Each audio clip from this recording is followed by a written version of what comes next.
my God. In Jesus Christ's mighty name I pray, Lord. Amen and amen. So it's 11:59 already.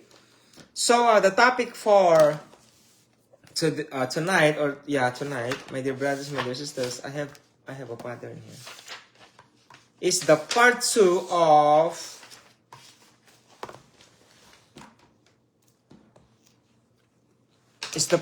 restoration of the kingdom of God. Now, the restoration of the kingdom of God is not about the temple. It's not about the temple in Jerusalem. My dears, remember the teaching of our Lord Jesus Christ way back in the Matthew, Mark, Luke, and John? The kingdom of God doesn't come by looking of the eyes. It doesn't say that the kingdom of God is there, going down from heavens above, and the kingdom of God is in the other side, coming in here, or coming on the earth. The kingdom of God that he's mentioning is about the temple. The kingdom of God that he's talking about is the Holy Spirit. My dears, that's the kingdom that he is telling. That's why the kingdom of God is about the Word of God. My dear brothers and my dear sisters. Amen? That's why once the kingdom of God preached to all the world as a testimony, the Lord Jesus Christ will come. And unfortunately, those who don't believe about the coming of the Lord Jesus Christ and those who are afraid, I am one of the person who are called by the Lord Jesus Christ to bring him down. Because I'm sharing to you the gospel of the kingdom of God. Are you not excited about the coming of our Lord Jesus Christ, my dears? Of course, you're excited, right? But my question is, are you ready? Are you ready to meet him? But I won't stop right there, my dears. If you are ready or not ready in meeting the Lord Jesus Christ himself, are you excited to meet God the Father himself? My dear brothers and my dear sisters, me, I'm excited to meet God the Father, actually, not just our Lord Jesus Christ. I am excited to meet my God Father in heavens above, the God Elyon, the God highest, the God the highest. My dear brothers and my dear sisters, so it's already 12:01, so I'm gonna start the series about the restoration of the kingdom of God. I'm gonna go straight, my dear brothers and my dear sisters. So, if you're going to study the genealogy, if you're going to study the time frame in the Holy Bible, my dear brothers and my dear sisters, in Genesis chapter 1, verses 1, 2, and 3, in the beginning, God created the heavens and the earth. And then in verse 2, and the earth was without form and void, and the Spirit of God moved upon the face of the waters. And in verse 3 says, and God said, the day when God started to make the earth is starting from Genesis chapter 1, verse 3. The restoration of the church. Now, in terms of restoration of the church, there are 7 days, including the 7th day of rest. My dears, my dear brothers and my dear sisters, okay? The restoration of the church is the coming of our Lord Jesus Christ. But before we study the coming of our Lord Jesus Christ, we need to study the Old Testament. Because the Old Testament is the shadow of the Lord Jesus Christ. It is the shadow, my dears. Because all prophecy in the Old Testament prophesies with him was done 100%. My dears, everything when the Lord Jesus Christ came here on earth for 33 and a half years, everything, every prophecy in the Old Testament came to pass upon his life. Now, during the days of creation, there are 7 days of creation, including the days of rest, which is the 7th day. And that is Saturday, Sabbath day. Now, according to the teachings of in the book of Enoch, and mentioned by Apostle Peter, sorry for sharing about the extra biblical book, but I need it because it talks about the past, my dears. Amen?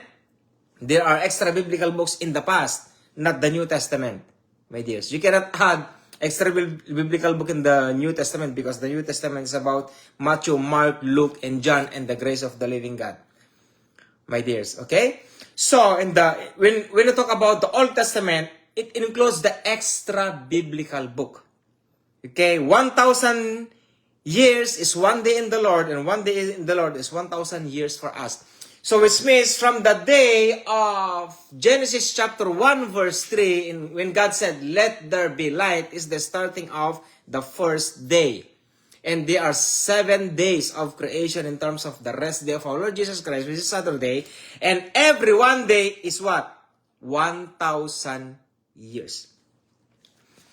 Go to www.google.com, my dear brothers and my dear sisters, and the date of the Jewish calendar now is 5,785. You want me to repeat it?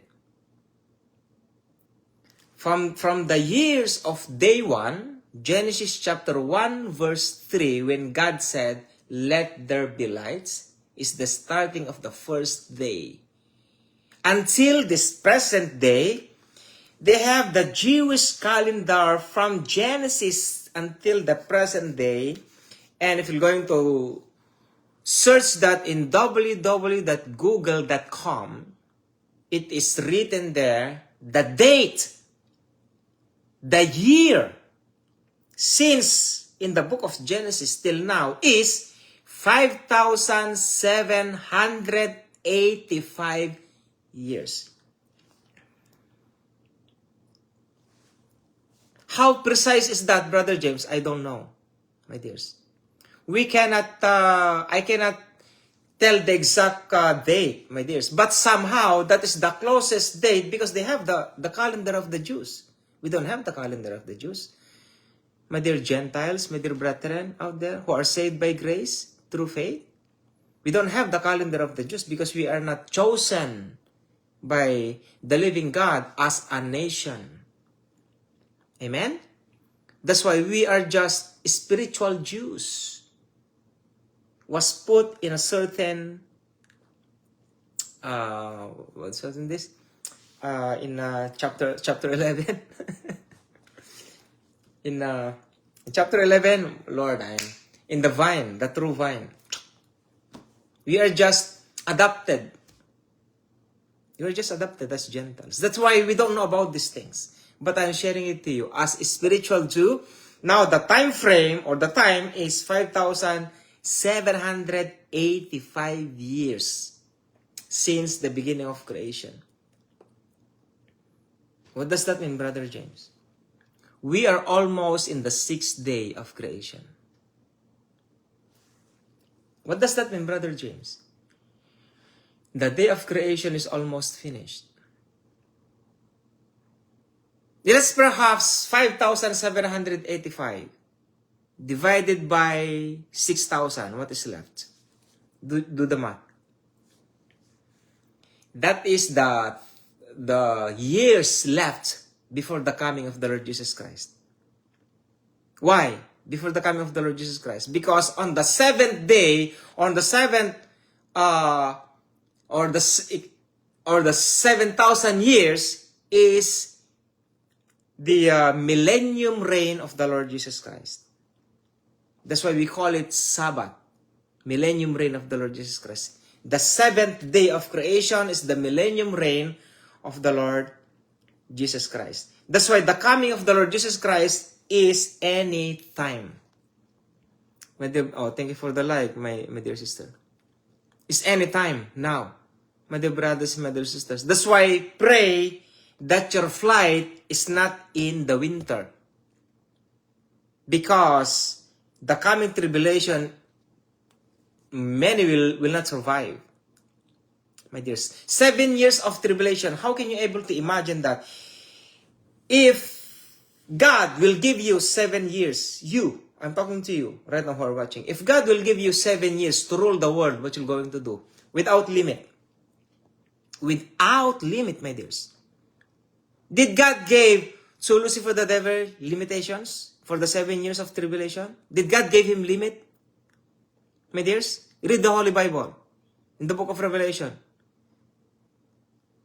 Did God gave Lucifer, the devil, Satan, 7 years of tribulation with limitations?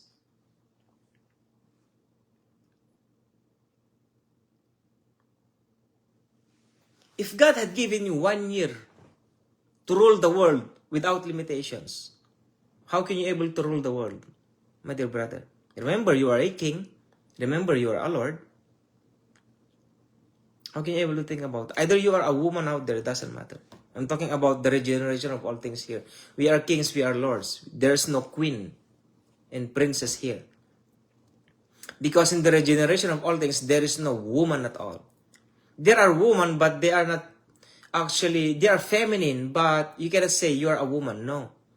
We will become like the angels. We are just like the Lord Jesus Christ himself. No sex kinds of, oh, this is a woman. Oh, this is a boy. This is a girl. There is no like that, my dears. Satan has 7 years given by the living God, not the Lord Jesus Christ, by God the Father. Why? To test the people of the living God in these end times. That's why anything happens in the tribulation is worse than what happened in the Old Testament. Remember, I told you one of the scenarios in the Old Testament that because of famine, because of dirt, they cannot eat, they cannot drink, their flesh became black. How much more in the end times, my dears?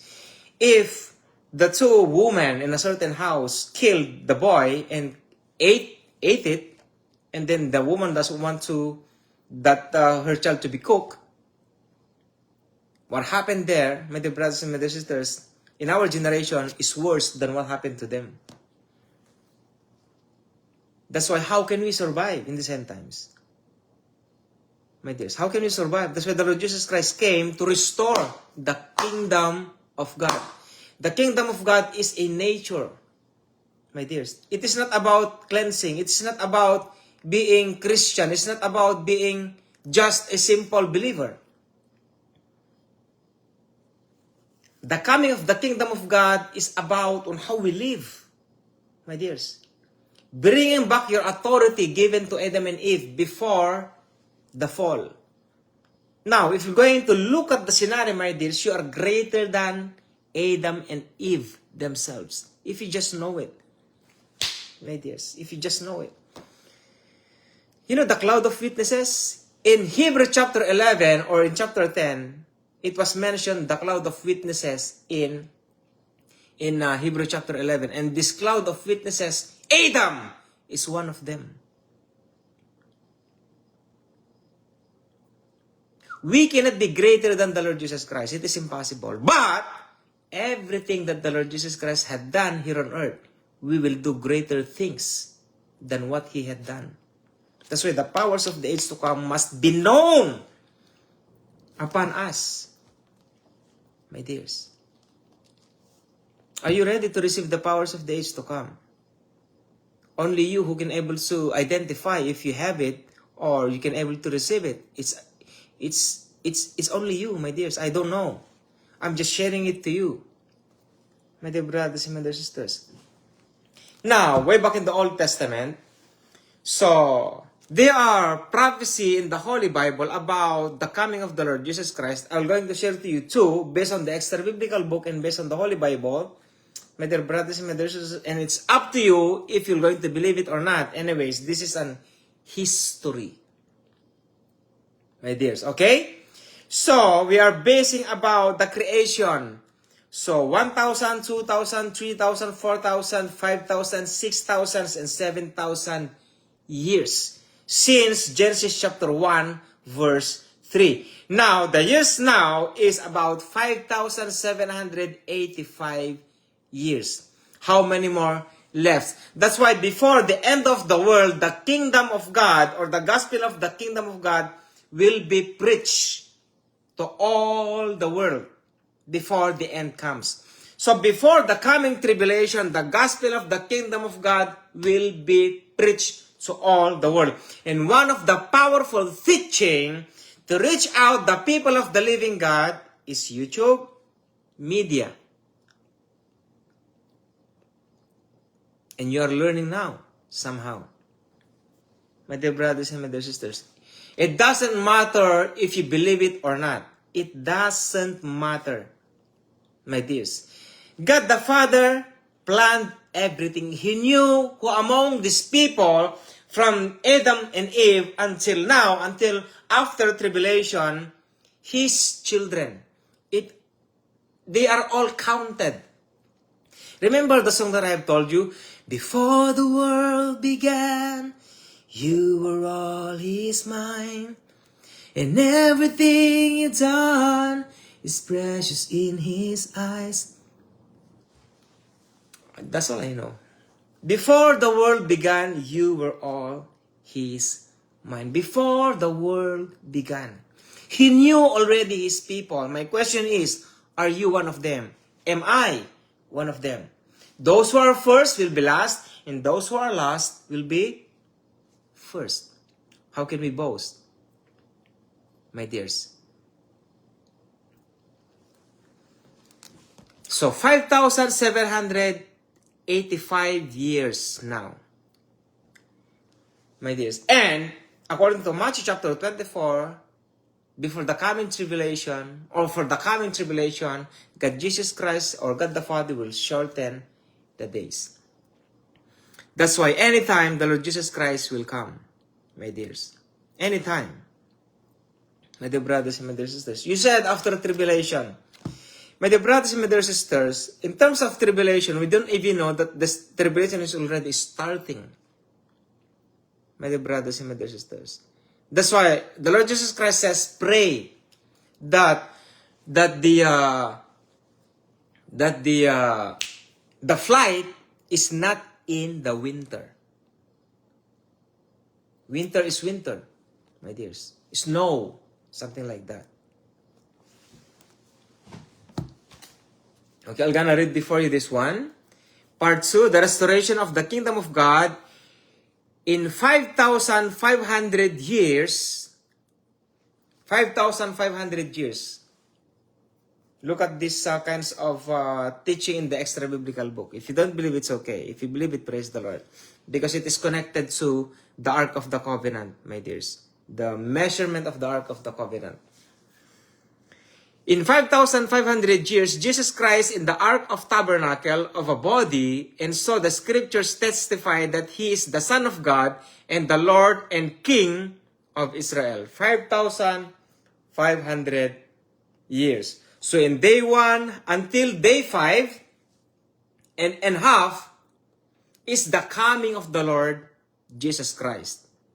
How is that, Brother James? It is written in extra biblical book and to the Old Testament.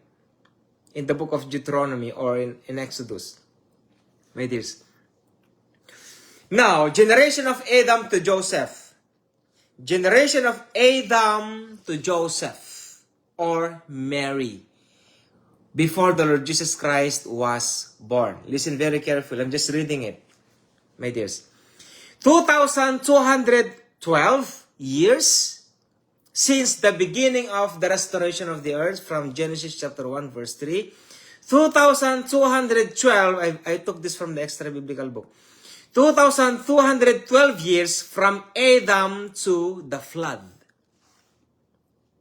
So from Adam to Noah is 2,212. Remember the one I told you about the two gospel of our Lord Jesus Christ from Genesis to Revelation? This is different, my dears. This is different. It talks about the coming of the Lord Jesus Christ. Alright? So from Adam to the flood is 2,212 from the time of Noah. Now, 912 years from the flood to Abraham. 912 years. 430 years from Abraham to Moses, to the law. During that time, those who are Jews out there, they knew what I'm talking about. Those who mastered Torah or the Pentateuch, they know it. 5,510 years from Moses to David the king. And 500 years from David to Babylonish captivity. So 500 years. Now, 400 years from the Babylonian captivity to our Lord Jesus Christ to the timeline. My dears, it is not exactly 5,500, but it says, until the timeline given.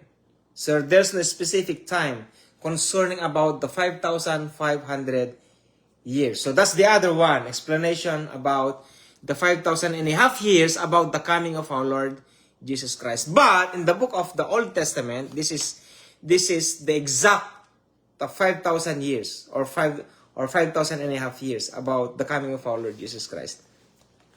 The mystery of the Ark of the Covenant.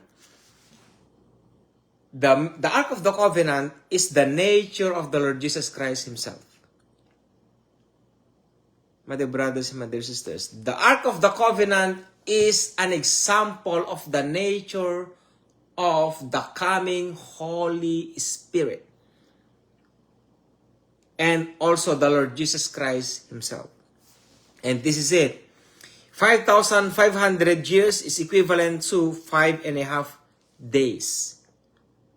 My dear brothers and my dear sisters. Now, in the Ark of the Covenant, the measurement of the Ark of Covenant is, Pastor Benny knows this. 2 cubits and a half shall be the length thereof. 2 cubits and a half, which means 2 cubits, 2 and half. So 2.5 days. That's the length thereof. So 2.5 days. And then a cubit and a half, the breadth thereof is 1.5 cubits, which means 1.5 days. And a cubit and a half, the height thereof is 1.5 days also. If we're going to compute the 2.5 days and 1.5 days and 1.5 days is equivalent to 5,500 days during the time of the Old Testament when they made the covenant, or in the time of Genesis until the coming of the Lord Jesus Christ.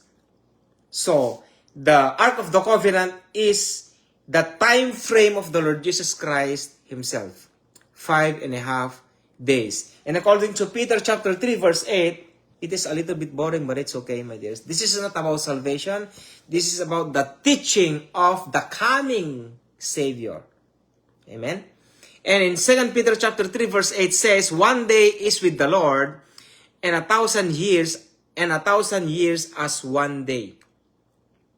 That is why we are now living in 5,785 years since the beginning. So 5.5 days or 5,500 when the Lord Jesus Christ came here on earth. My dear brothers and my dear sisters. And in Amos chapter 9 verses 11 and 12, in that day I will raise up the tabernacle of David that is fallen, and close up the breaches thereof, and I will raise up his ruins, and I will build it as in the days of old. In Amos chapter 11, verse 11 and 12. Can we go there, my dears? This is the purpose why the Lord Jesus Christ came here on earth, is to restore the kingdom of God. Not only to the Jews, but also to the Gentiles, using the two gospel of the Lord Jesus Christ Himself. And in that day, I will raise up the tabernacle of David that is fallen,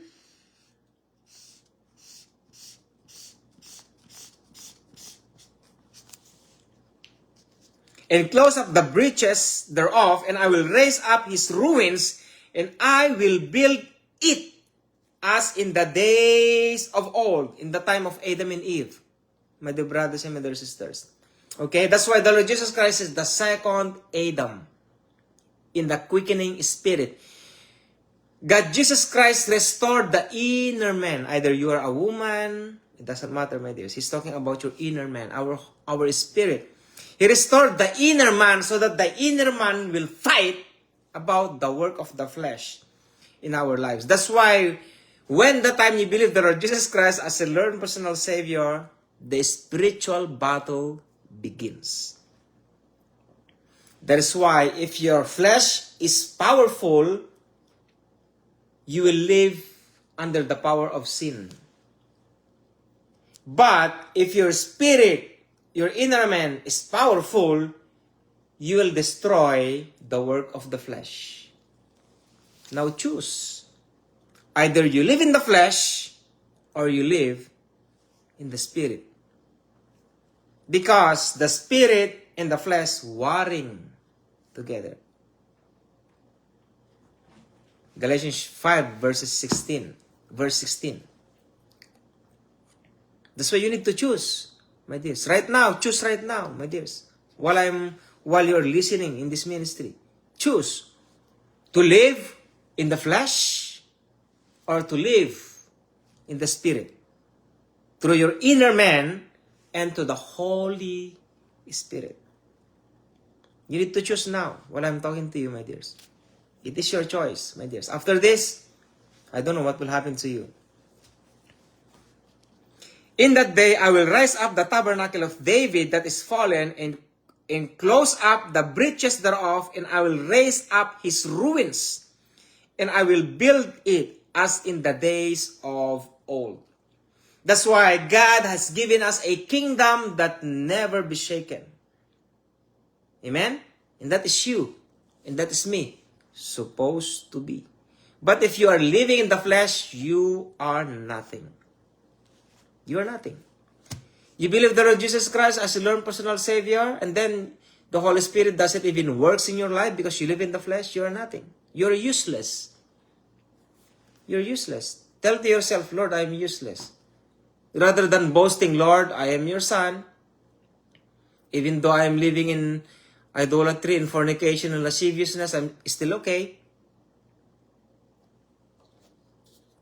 You're not in the kingdom of God, my friend. You're just, I don't know who you are. That's why, in terms of holiness, it is individual. It is not by group. Individual. My dears, what is the standard of holiness? Be like Christ. Whatever Christ can do, whoever Christ is, you will be like Him. Is the Lord Jesus Christ beyond us? Yes. But whatever He can do, whatever we see in Him, we will be like Him. But the difference between the Lord Jesus Christ and us is this.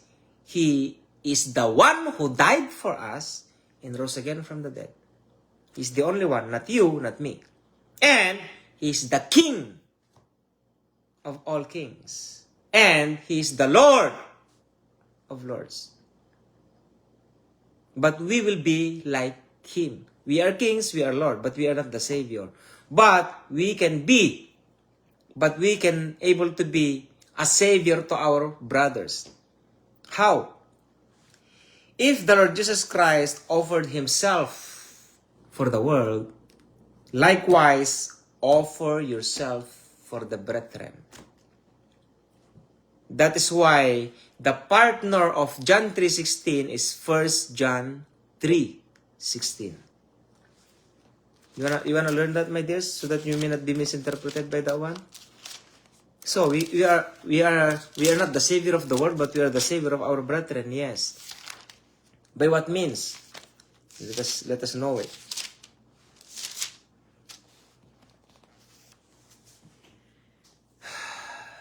Where's John? 1 John 3:16. Hereby perceive we the love of God, because He laid down His life for us, and we ought to lay down our lives for the brethren. What does that mean, Brother James? We are saving each other. If I know that you are falling from your sin, I will come to help you. I will pull you out. By what? By means of what? Praying for you, being with you in your journey, teaching to you about things about God Himself. And if I am sad, you will come to me and to cheer me up. You know, that's why brotherhood, strengthening one another. That's why Apostle Paul says, strengthen one another. Alright? Amen? So we are not the Savior of the world, but we are the Savior of each other. Saving each other. You know, because we do not allow a brethren going into pit and just leaving him there. We need to bring him up. That's why, in terms of reconciliation, if you are part of the reconciliation of the two brethren, you're bringing up the holy angels, praising the living God. And if you brought a certain brethren out of the pit, angels of heavens above will rejoice. My dear brothers and my dear sisters, do you understand that? Okay, so that's the standard between the Lord Jesus Christ and us. Amen? Do not forget that. Do not misinterpret that, my dear brothers and my dear sisters. Okay? So, in Amos chapter 11, verse 12, where am I? In verse 12 says, and they may possess the remnant of Edom and of all the heathen, which are called by my name, saith the Lord that doeth this. Edom is the descendant of Esau, or Esau, the brother of Jacob. My dears, that they may possess the remnant of Edom and of all the heathen, which are called by my name, saith the Lord that doeth this. So the Lord Jesus Christ will come to restore the kingdom of God, calling all the people around the world according to His name. That's why in the Old Testament says, I called you by my name, you are mine. There's another verse in the Old Testament says, you are married unto me. God the Father says. That's why everybody is so important to the living God. Tell to yourself, Lord, thank you so much for being precious in your sight. I pray to be just like you, Lord Jesus Christ. That's why we need to we need to pray, my dears. Prayer is the closest communication to God the Father or God Jesus Christ or God the Holy Spirit themselves. Not the Word of God, my dears. The Word of God is second. Prayer first and then study the Holy Bible. Prayer, study the Holy Bible, then pray. Pray, study the Holy Bible and pray. Pray, pray, pray without ceasing. I'm teaching you the very basic foundation of faith that you're going to start, my dears, upon your life. Amen? Hopefully. Okay? Next. Ezekiel chapter 37, verses 22. Let's go to Ezekiel chapter 37, 32. The nature of this message is about the restoration of the kingdom of God, but it's in the Old Testament first before you go to the New Testament. It says like this, and I will make them, in verse 21, because it is like Mark. And I say unto them, thus saith the Lord God, behold, I will take the children of Israel from among the heathen, among the Gentiles, around the world. My dear brothers and my dear sisters. And I say unto them, thus saith the Lord God, behold, I will take the children of Israel from among the heathen. Always remember, in the New Testament, every time you read the word Israel, it talks about the Gentiles. The prophecy among the Gentiles. Okay, it's not about the Israel that we have in Israel. Okay? That's not the nation Israel that he's talking about. It is a prophecy. Israel means all the non-believers, all the Gentiles around the world. That's why Abraham became the fathers of many nations. Not all nations, but many nations. Like the stars in heavens above. My dears, I'll give you a very hard and deep prophecy. Why God the Father called Abraham instead of telling him inside the tent about the prophecy that you'll be the father of many nations, instead of telling him that, he brought out Abraham outside the tent. And look at this. God the Father says, look up. Look all the stars from above, he said. He looked up according to what he saw, or what we can see, or what he can see. Your children will be like the stars of heaven. Your children will be like the stars in heaven, immeasurable. Now my question to you. Did God tell to Abraham when he shewed the stars in heavens above, just like according to his own imagination only, how many stars in heavens above? I will tell you right now, every star in heavens above is the number of the children of the living God from Adam to the coming of the Lord Jesus Christ in the day of restoration of all things, in the white throne judgment of God the Father.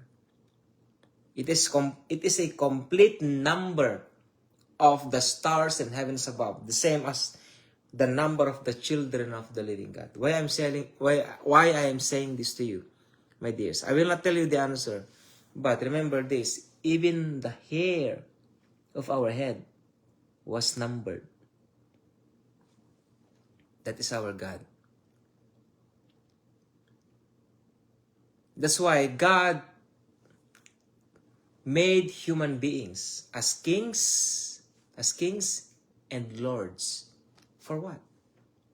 And in the book of Revelation it says, I will give you cities to govern, he says. I will give you many cities to govern with the rod of iron. It is in the book of Revelation, my dears. Assuming in the days of restitution of all things, in the millennium of the Lord Jesus Christ, how can we govern cities? How many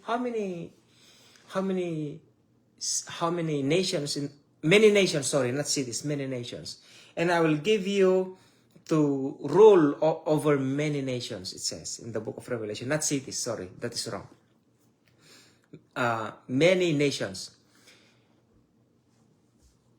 If they are probably 1 million, let's say 1 million short, you can easily to grasp, you can easily to understand. If there are 1 million people of the living God in the day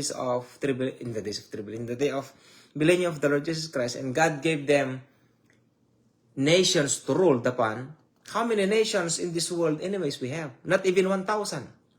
It's just less than 200 countries, if I'm not mistaken. So where they're gonna rule? Is God is lying? Is God is just giving us something to be like an amusement for us to laugh, for us to have a little bit joy of saying that, oh, I am king, I'm gonna rule for many nations. Think about that, my dears. Think about that. Why God told you that you are a king and you are a Lord, my dears.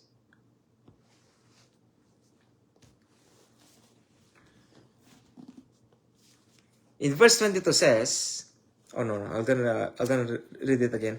And I say unto them, thus said the Lord God, behold, I will take the children of Israel. You don't understand what I'm talking about, isn't it? But think about that, my dears. And I say unto them, thus said the Lord God, behold, I will take the children of Israel from among the heathen, whether they be gone, and will gather them on every side, and bring them into their own land. My dears. So, it talks about the Israel nation. It talks about the Israel also during the millennium reign of the Lord Jesus Christ. All the Gentiles as one. In verse 22, says like this, and I will make them one nation in the land upon the mountains of Israel, and one king shall be king to them all, and there shall be no more two nations, neither shall they be divided into two kingdoms anymore at all. Why in the Old Testament the kingdom of Israel was divided, the kingdom of Judah and the kingdom of Israel? Remember that? Because the prophecy in these end times that the Jews and the Gentiles will become one nation. That's why when you say Israel in the New Testament, it talks about the Gentiles. Apostle Paul mentioned that many times as a prophecy in the life of Abraham, our forefather, Abraham by faith. He became the father of all nations because of faith, not because of the flesh. Do you understand that, my dear brothers and my dear sisters? So you're a spiritual Jew, isn't it? You're a spiritual Jew, not just to be saved, not just live by grace, through faith, not just believing by blood, resurrection, death. You should also believe about tithes and offerings. You also believe about the power of the Holy Spirit, the law of the Pentateuch, the law of the Spirit, the law of Moses, the law of holiness. Isn't it? That's why start now your life in knowing the nature of holiness, my dears. You need to start now. Dig yourself deeper. Build your own house upon a rock. Be like a wise virgin, not a foolish virgin, my dears. The wise virgins has always extra oil. Extra oil is not taught by your pastors. It's not taught by me. It is taught by the Holy Spirit. You should have an extra oil. My dear brothers and my dear sisters. Now, in the Old Testament, the coming of the Lord Jesus Christ, in the Old Testament, of course, is about in Genesis chapter 5, verse 15. Now, it's getting deeper now, my dears. Yes, it's getting deeper. And I will put enmity between thee and the woman, and between thy seed and her seed, and it shall bruise thy head, and thou shalt bruise his heel. My dear brothers and my dear sisters, in this prophecy of the Holy Bible, it talks about not the woman Eve. Amen? God the Father is talking about not even Joseph. Because Joseph is not the father of the Lord Jesus Christ. Is Joseph the father of the Lord Jesus Christ? I hope pastors doesn't say that to you, or else your theology will gonna be messed up. That's why some of the brethren have fallen, because they said that Jesus Christ is just a man. Jesus Christ is just a man. He is not God because he is the son of Joseph. Who taught that? My pastor. That's the problem. Hopefully not. Hopefully none of the pastors mentioned that in his teachings. Or else one of the brethren will gonna be going back to his foolishness. Joseph is not the father of the Lord Jesus Christ, my dears. Do you understand me? If you heard that to a certain pastor or a certain teaching, don't believe that. That's wrong, my dears. They don't know what they are talking about. Okay? So, the prophecy here in Genesis chapter 3 verse 15, and I will put enmity between thee and the woman. God the Father is talking about not Eve, but he's talking about the woman Mary. Because our mother Mary has a son, and that is our Lord Jesus Christ. And the Lord Jesus Christ is in here, between thy seed and her seed. So the seed of the devil and the seed of the Lord Jesus Christ, those who are live by faith and those who live by flesh, they're going to fight each other. In terms of what? In terms of attitude. Attitude, my dears. Someone is swearing, someone is living in holiness. The other one is killing, someone is praying. You know what I mean? That's why in this world, some are the children of Satan, the devil themselves. Directly, my dears. They are not our brethren. So, and between thy seed and her seed, that her seed is the Lord Jesus Christ, and it shall bruise thy head, and thou shalt bruise his heel. So it shall bruise the head, the Lord Jesus Christ will bruise the head of the devil, and the devil will bruise the heel of the Lord Jesus Christ. But praise the Lord, because the body of the Lord Jesus Christ was never been broken. Amen?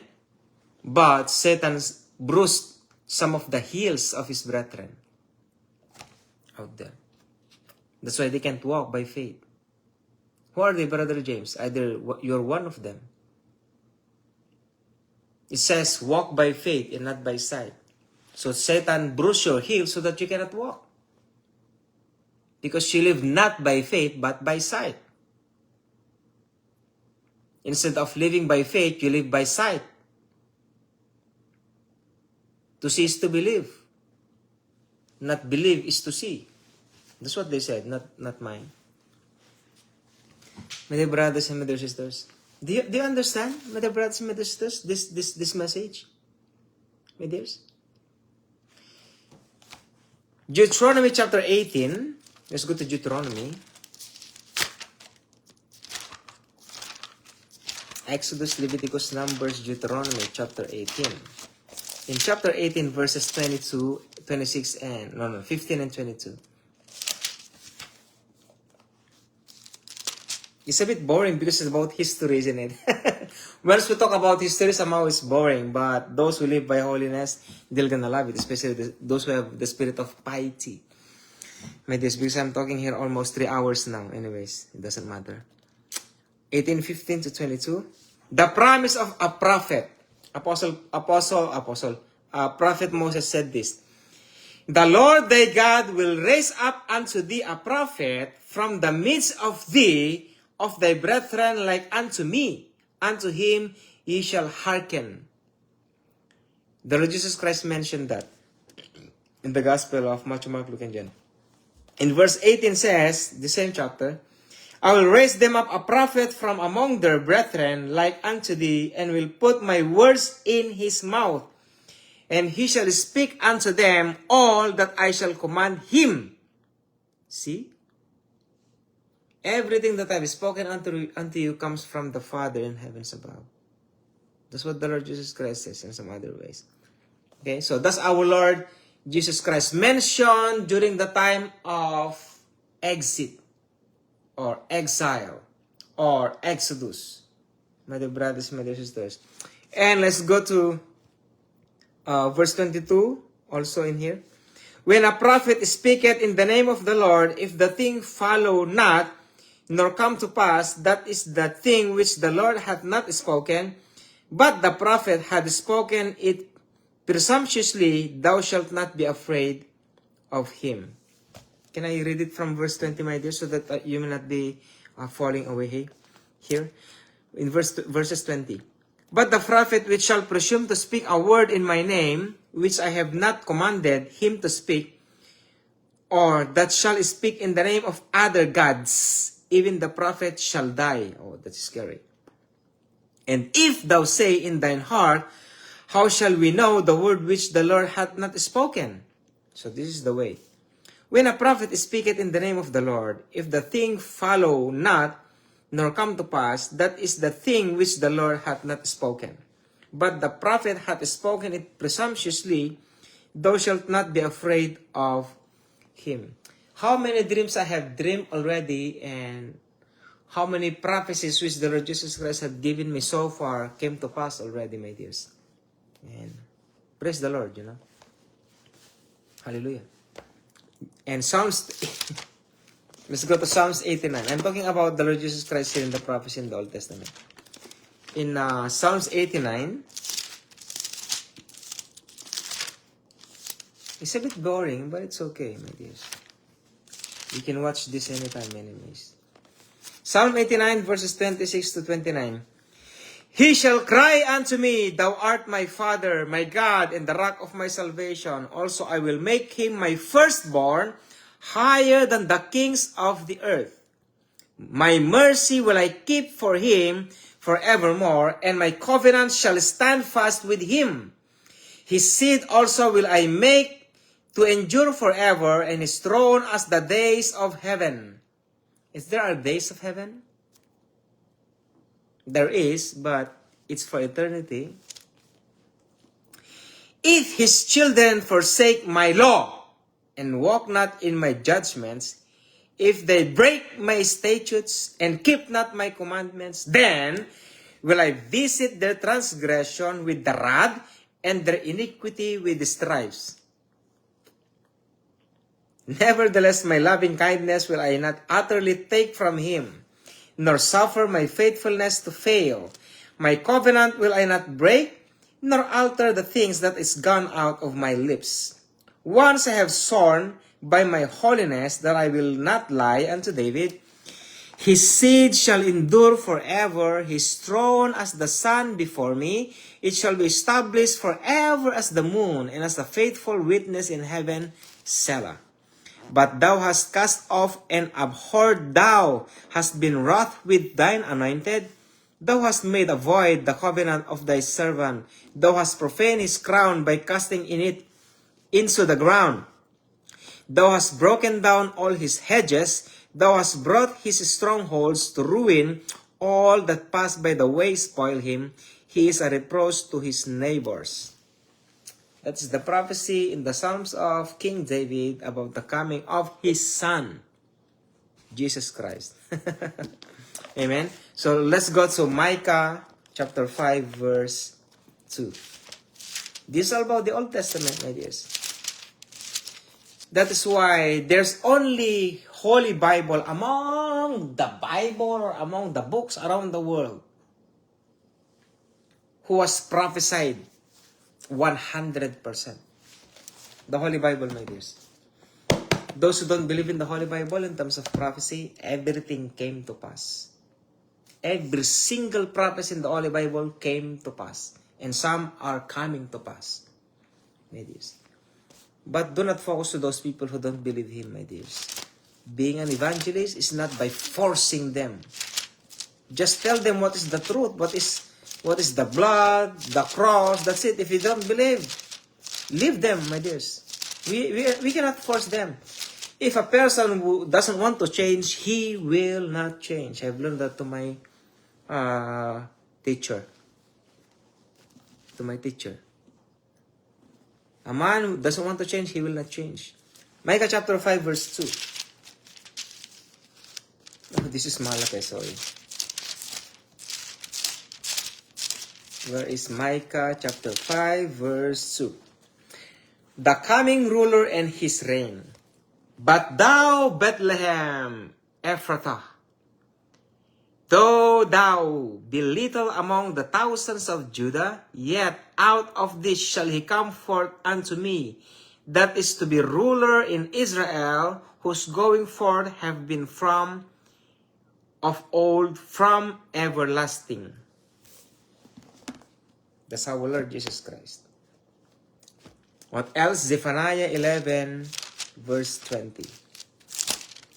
I am sharing the prophecy of the Old Testament about the Lord Jesus Christ, my dears. That's why it's a little bit boring, but how can you be bored if you're talking about the Lord Jesus Christ, right? Isn't it?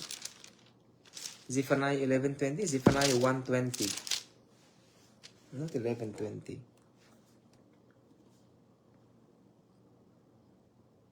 Zephaniah or Zechariah 11:20. It's not here. Zechariah chapter 9 verse 20. Zechariah chapter 9 verse 9. Rejoice greatly, O daughter of Zion. Shout, O daughter of Jerusalem, behold, thy king cometh unto thee. He is just, and having salvation, lowly, and riding upon an ass, and upon a colt, that foal of an ass. And I will cut off the chariot from Ephraim, and the horse from Jerusalem, and the battle bow shall be cut off. And he shall speak peace unto the heathen, and his dominion shall be from sea even to sea, and from the river even to the ends of the earth. So, entering of Jerusalem, so which means the Lord Jesus Christ sat on an ass and with a colt, with a baby, with a pony, kind of thing. If you're going to study the Matthew, Mark, Luke, and John, some of the teachings there, he sat on the ass, but the ass doesn't have a colt, right? But according to Zephaniah, the ass or the donkey has a donkey. The donkey has a colt, a baby donkey. Okay? At least somehow it gives you an information. Oh, the Lord Jesus Christ is riding on an ass and with a donkey with him. Maybe he's carrying the donkey too. Maybe, I don't know. Nobody's seen that one. But at least it's an ass and a donkey. So let's go to Malachi chapter 3 verse 15.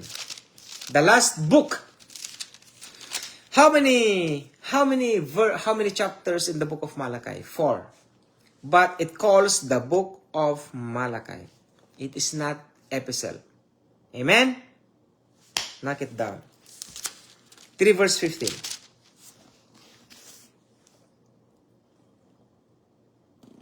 Malachi chapter 3 verse 15. Where is it? Why it's wrong?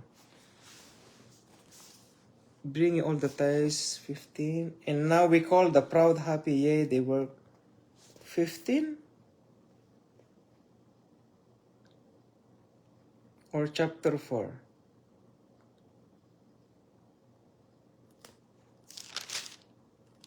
No, it's not here. Okay, in verse 1. Not. This is making me wrong. Malachi chapter 3 verse 1. Behold, I will send my messenger, and he shall prepare the way before me, and the Lord. This is about Apostle John the Baptist. But anyways, I'm gonna read it before you. Rejoice, I will send my messenger, and he shall prepare the way before me, and the Lord, whom ye seek, shall suddenly come to his temple, even the messenger of the servant of the covenant, whom ye delight in. Behold, he shall come, saith the Lord of hosts.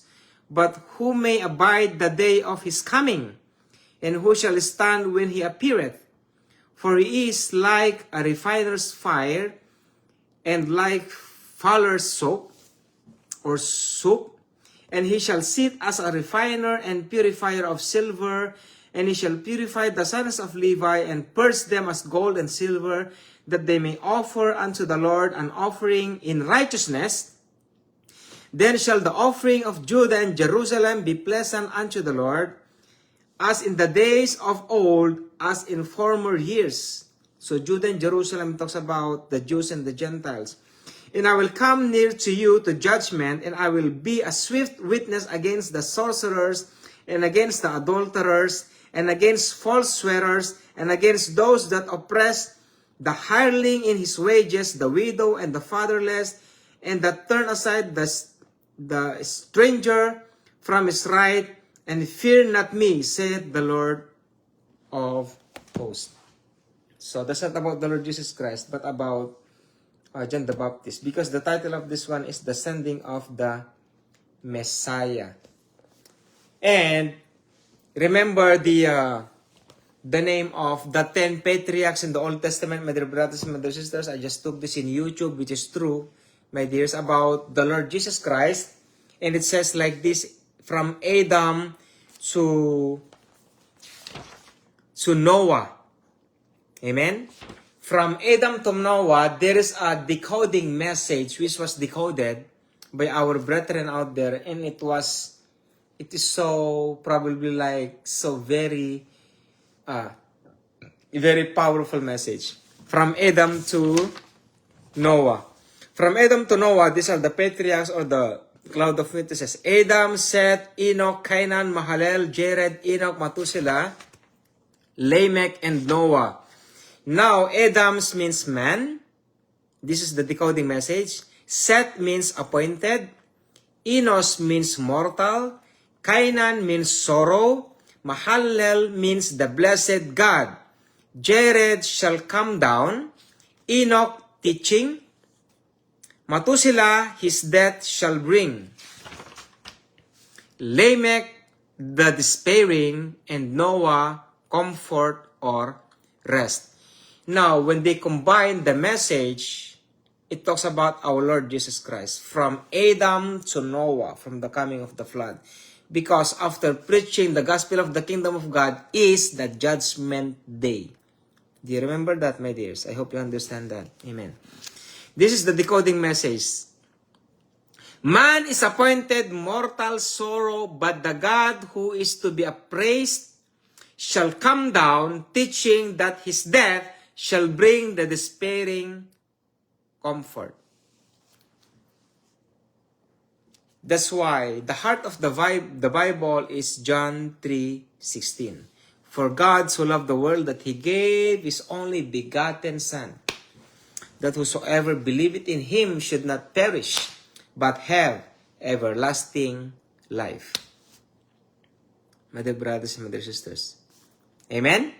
And amen. Now, let's go to the New Testament. We're almost done. My dear brothers and my dear sisters. It's already 1 hour past. Let's go to Luke chapter 3. The coming of our Lord Jesus Christ. In Luke chapter 3.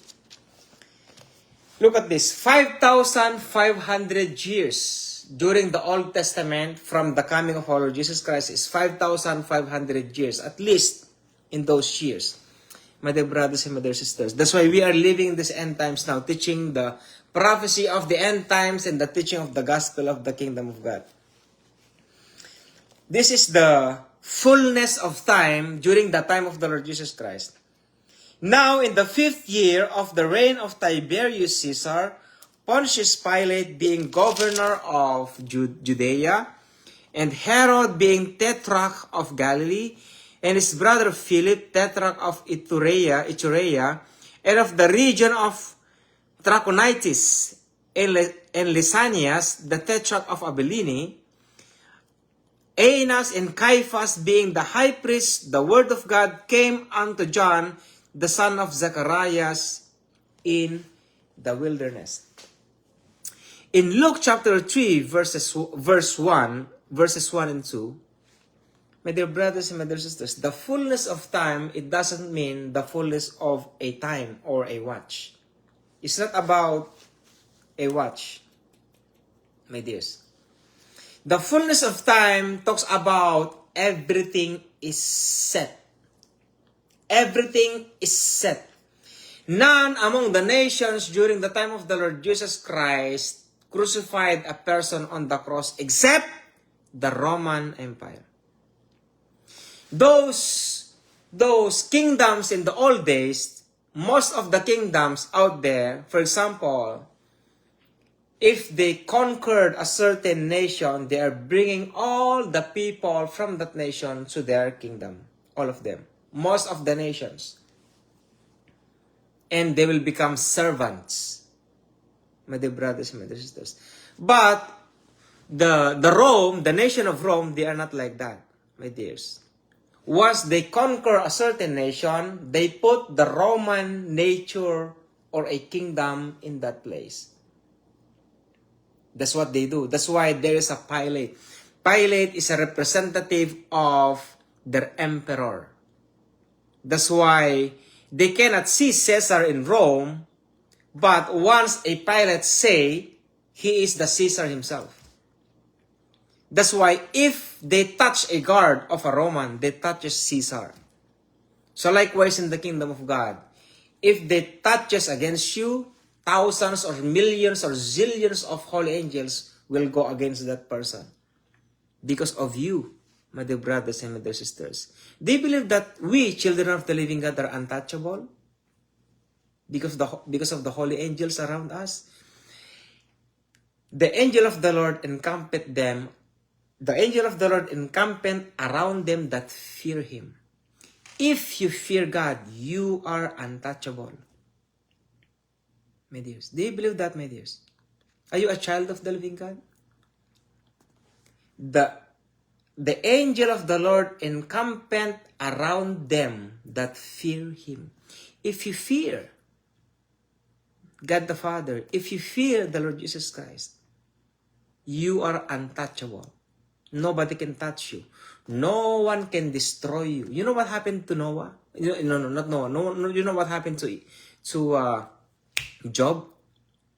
My dear brothers and my dear sisters, if you're going to study the life of Job, he never prayed about covering. He never prayed about covering. He never prayed about covering about himself and about his children. You know what he has done?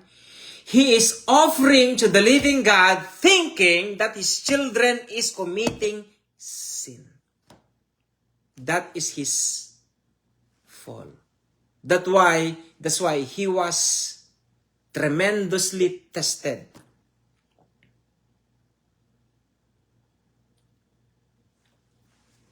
That's why in praying, my dear brothers and my dear sisters, is very, very important. Pray for covering always. Covering. God, cover us with your precious blood. Cover us with the whole armor. Cover us with the Holy Spirit. Give us warrior legion of holy angels. Do you think Satan will allow that to touch you if you're going to pray like that, my dears? You know what is the fear of Satan, the devil, for you? Not because of you are saved. No. Not because you are saved. Because if you are saved and living in sin, you are useless. You're nothing. But why is afraid of you? Even though you are sinning and living in sin, because you believe the Lord Jesus Christ as your own personal Savior, Satan is still afraid of you. You know the reason why, my dears? Because of the blood inside you. That is the power that you have because of the blood shed for you. That's why every time you pray for covering, for security, Satan will never touches you. That's why pray for always covering, my dears. I'm giving you a secret of being safe. That's what happened to Job. He made it wrong. He doesn't pray for covering. You can never read until how many chapters of Job? 38, if I'm not mistaken, or far away. A lot of chapters in the book of Job, but you have never seen him. He prayed for covering. He offered to the living God only thinking that his children is sinning. That's the reason why. He never prayed for covering, my dears. But we, because we have the Lord Jesus Christ died on the cross for us and gave us the blood and the Holy Spirit, we need to pray in the whole armor to cover us. You know, you pray for blood, cover for the blood. Satan hates that.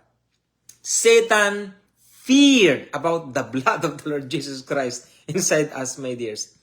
Try it. Are you a sinner? What sin that you have done? Pray for it. God, Jesus Christ, cover me with your precious blood. But, of course, if you prayed for that one, ask for repentance, of course. You need to ask for repentance. Do not let your anger or your sin until the sun to go down. My point is that do not let your sin not to be confessed when the sun is go down. While the sun is around, or while the sun is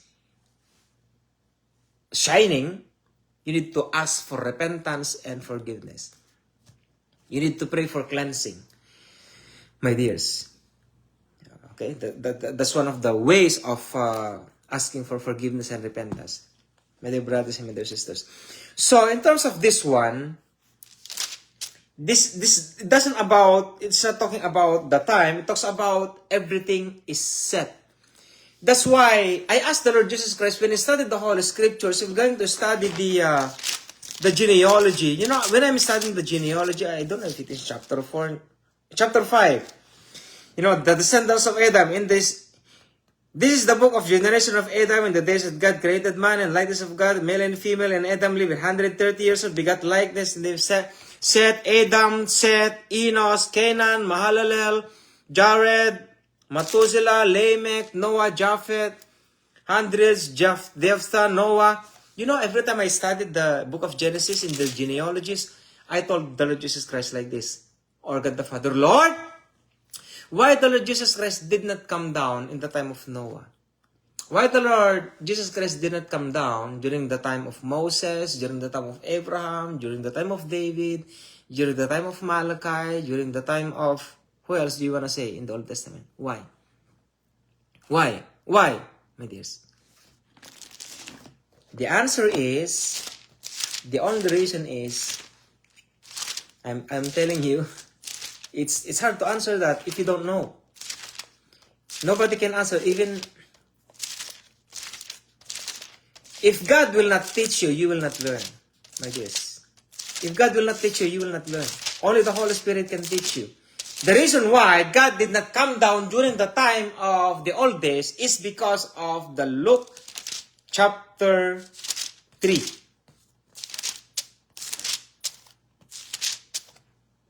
Because of Luke chapter 3, my dears. This is the reason why.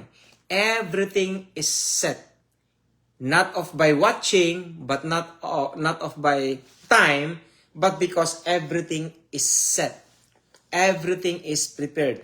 That's why look at the time when God the Father said to Jeremiah, before I formed you in the womb, I knew you. And before you was born, I set you apart. Why you are born in these end times? And why you are not dead during pandemic? Why you're still alive, even though you have? Why you're still alive, my dears? And even though you are sinning, why you are still alive? Not because of Jeremiah 29:11, my dears. Not just because of Jeremiah 29:11. It is beyond Jeremiah 29:11. What is the reason why you are still alive, my dears? Think about that. Think about that. Lord Jesus, I believe you as my Lord and personal Savior. Why do you think I'm still alive? Now look at me. Do you think the Lord Jesus Christ will tell you the reason? He will not tell you the reason, my dears. But wherever you are right now, whatever you are right now is who you are. Do you understand me? Whatever you are right now, wherever you are right now is who you are right now. Who can judge? Who can tell of who you are right now? It is between you and the Lord Jesus Christ, nothing more. That is why, look at your time right now. You are listening to me, my dears, out of nowhere. I don't know where you are right now. Out of nowhere, you're listening to me. Now I'll tell you, what is the purpose of your life in these end times? Why God had called you in these end times? Why you are born in these end times? It is better to die rather than to be born in these end times. The Lord Jesus Christ mentioned that, not actually exactly what it is, not exactly as it is, my dears, but He said that when He is walking on the path going to the Mount of Blood or the Mount of Gethsemane.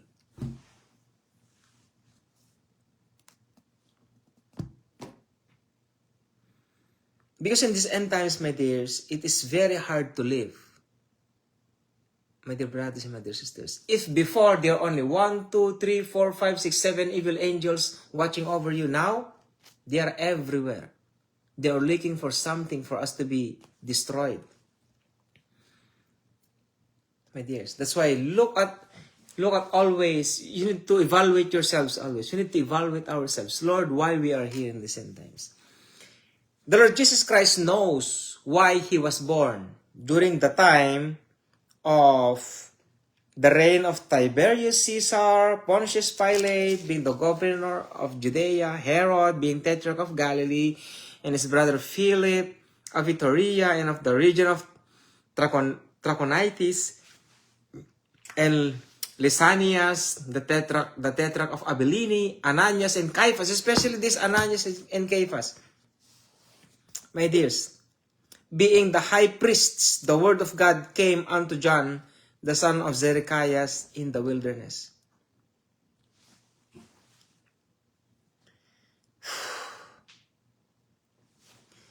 If going to see the situation of the Lord Jesus Christ during His time, the Lord Jesus Christ came here during that time, my dears. One of the major reasons why is to make disciples. How many of them? 12. Not all, my dear brothers, my dear sisters. God, Jesus Christ is not focusing to the quantity because He knew the prophecy. Eyes have never seen and ears have never heard. They have the eyes that they cannot see. They have the ears that can never understand during His time. Look the nature of the Lord Jesus Christ. Jesus Christ is a God. He cleansed the sick, He cleansed the leper, He bring the dead to life, He gave eyes to the blind, He gave hearers to the deaf, or to the mute, to the deaf, and to the mute they spoke, and those who have infirmities, they are cleansed. But they have seen that, my dears. But only the 12 disciples remain who believed Him.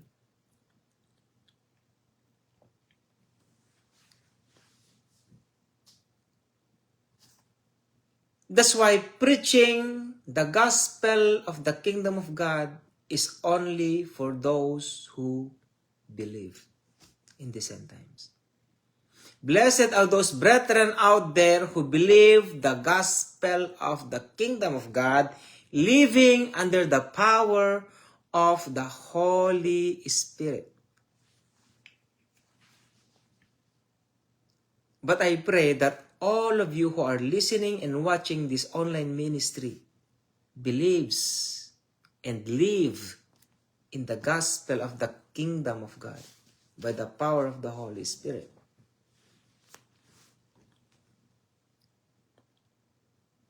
That's why the kingdom of God is a witness.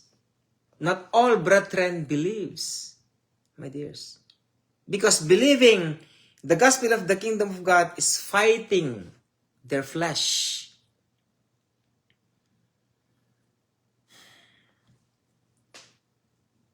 So the Lord Jesus Christ came here on earth to train the 12 disciples of the Lord Jesus Christ. But to the crowd, as a witness unto them. They have ears, but they cannot hear. They have eyes, but they cannot see. During the time of the Lord Jesus Christ. That's why when the Lord Jesus Christ came, He is talking to no one. He's talking to no one. Why? They don't believe Him. Some believe in Him, but they're going to study the Holy Scriptures. Only 12 remain.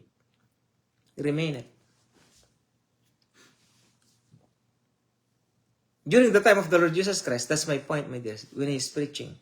Remember when He said that those who eat my flesh and drink my blood will have everlasting life? And then one of them, who is this? He is the son of Mary. We know His brother, James and John. We know them.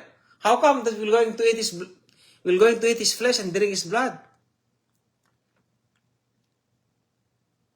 And all of them left Him behind. They left every one of them, thousands of them. I think 5,000 if I'm not mistaken. In chapter 8, 9, 10 of the book of John. Come unto me, He said. Those who drink my blood and eat my flesh will have everlasting life. All of them left Him except for the 12. And then when the 12 stayed, are you living also? The Lord Jesus Christ says. And one of them answered, and that is Apostle Peter. No, Lord, we will not live. Because we believe that you are the Son of God. And this is worse. Did not I call you? Did not I chosen you 12? But one of you is a devil? That's why in the kingdom of God, my dear brothers and my dear sisters, it is an individual kinds of call. It is an individual kinds of living. It is not by group. If you want to grow spiritually, study the Holy Bible yourself. Pray every day and read your Bible. Pray every day and study the Holy Bible. For yourself, not for other people.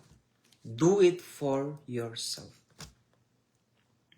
So that you may grow in the faith. Because the more you grow in the faith, God will give you a ministry. Do you believe that once you have learned about the nature of the kingdom of God, you will crave for teaching and sharing the word of God? Like what I'm doing right now, my dears. That's why we are born in these end times to share one another's, and to fellowship one another, to develop a strong relationship with the Lord Jesus Christ. But in terms of growing in the faith, do it individually first. My dears. That's why in the time of the Lord Jesus Christ, He only discipled 12 disciples, and one of them is a devil. Unblessedly. That is the badness of this when the time of the Lord Jesus Christ during His time. My dears. And second is to die on the cross as a savior of the human beings. That is the reason why, my dear brothers and my dear sisters. Okay, so far that is the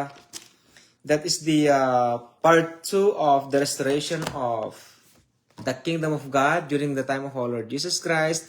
But next time, my dears, I'll be sharing to you some parts of the Hebrew and some teachings of the Lord Jesus Christ concerning the kingdom of God, teaching to the Jews. My dear brothers and my dear sisters, prophesied in the Old Testament, because according to the teachings of the Lord Jesus Christ, from Moses to the prophets to John is the law. It is the law. And during the John to the Lord Jesus Christ is preaching the gospel of the kingdom of God. So the gospel of the kingdom of God teaching was never preached in the Old Testament, but it was prophesied in the book of Moses and in the prophets until John, my dears. But after that, the kingdom of God was preached. That's why the kingdom of God is the first gospel preached of the King of the Lord Jesus Christ Himself, not the grace of God. That's why if you are boasting about your salvation, you are so wrong, my dears. Because the gospel of salvation is only a call for you. The Lord Jesus Christ died on the cross unfortunately. What is meant by unfortunately? He is not supposed to die on the cross in the first place. But because Adam and Eve committed sins, He needs to die on the cross so that He will going to restore, reconcile the earth to God the Father to be one. My dear brothers and my dear sisters, that's why this earth is not it is not a colony. The earth is not a colony of the Lord Jesus Christ. That is a misinterpretation by Dr. Miles Monroe. That's only the teachings of Dr. Miles Monroe that I don't believe. The world or this earth is not a colony of the Lord Jesus Christ. When you say colony, you don't own it. Because if God doesn't own the earth, He did not make the earth. But He made the earth. And the earth is His footstool. And the heaven is His throne. My dears, and remember, we are here as people of the living God. So we are not colonized by the Lord Jesus Christ. He is bringing back the kingdom, this earth, the kingdom to God the Father Himself. That's That's the teaching that I'm sharing it to you, my dears. So this earth is not a colony of the Lord Jesus Christ, because this earth is owned by the Lord Jesus Christ himself, because he's the King of Kings and the Lord of Lords, and he's the creator of the heavens and the earth. Of course, with God the Father. Amen. So our God Father in heaven, thanks so much, my God Father, for this very long kinds of Bible study and teachings about the restoration of the kingdom of God, my dear God Father, and we give you all the glory and honor always. And bless your people, my God. I know it's a little bit boring for them, my God Father, but I've done my part, my dear God Father. And thank you so much, my God. We give you all the glory and honor always in Jesus Christ's mighty name, I pray. Amen and amen. So, shalom, my dears. And a lot of people are watching here, I guess. Oh, lots. Brother Kingsley, hallelujah, that's a good thing. Sister Annalyn, Brother Prince, hey bro Prince, let's play basketball next time, bro. Intizar, Brother Intizar, greetings from Intizar, yeah. From Pakistan, my dear brother. Brother Johan, Brother Iboa, you are the real church, amen. Hallelujah. And Brother Jong King, wow, amen. Hallelujah. Brother Mazar Bati. Hallelujah. Who else? Brother Intizar.